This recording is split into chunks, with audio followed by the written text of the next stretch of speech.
So you're hearing all this talk about a potential government shutdown, and you're probably wondering, what does this actually mean for me? For my wallet, for my health? Well, we're going to cut through all the political noise and get right to the practical answers you need.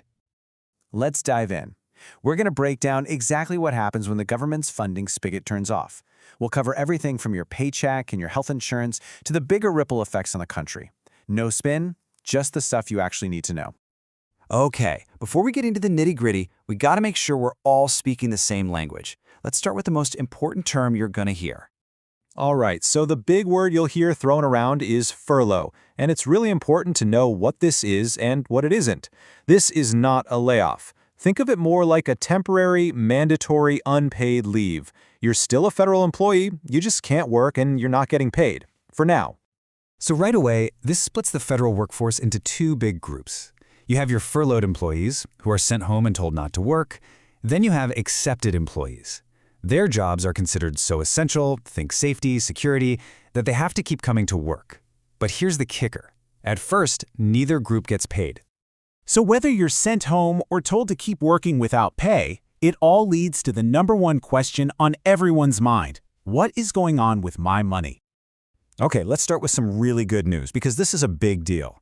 There is now a law on the books that guarantees, let me say that again, guarantees full pay for every single federal employee once the shutdown is over. This is a huge change from how things used to be. It's automatic now.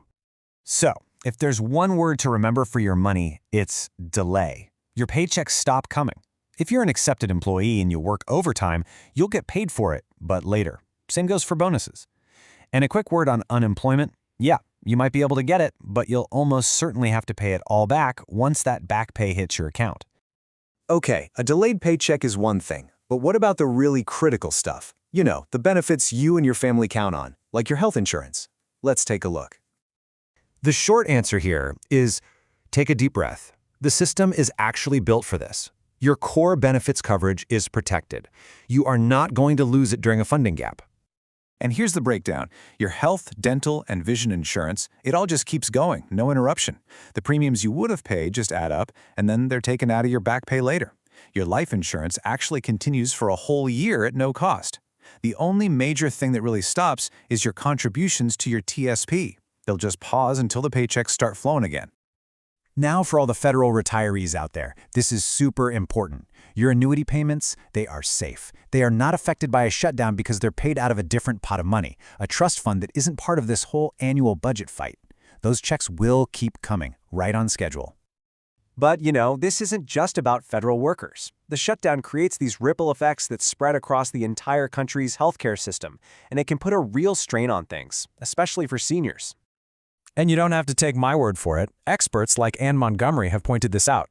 The money for Medicare is there, the system is running, but actually getting help or timely information, that becomes a huge headache. And the reason why is pretty stark. About half the staff at the Centers for Medicare and Medicaid Services, the people who run the program, they get furloughed. Imagine trying to get an answer about your coverage or navigate open enrollment when the agency is basically running on a skeleton crew. It just creates massive backlogs and delays. And this kind of gridlock, the kind that causes a shutdown in the first place, it puts other vital health programs at risk too. I mean, look at this. A whopping 75% of Americans, including most Republicans, support extending subsidies that help people buy health insurance. Yet these incredibly popular programs can get held hostage in the exact same budget fights that lead to shutdowns. Okay, that was a lot of information, so let's just pause for a second and boil it all down to the absolute must-know points from all this. If you walk away with anything, let it be this. Your pay is delayed, not gone. That back pay is guaranteed. Your critical health and life insurance are safe. You'll just pay the premiums later. Your retirement checks are totally unaffected. But the broader health system, especially services like Medicare, will feel the strain with serious delays. And that really leaves us with one final big question. We can count the missed paychecks and the backlogged phone calls, but what's the real cost here, the stuff we can't put a number on?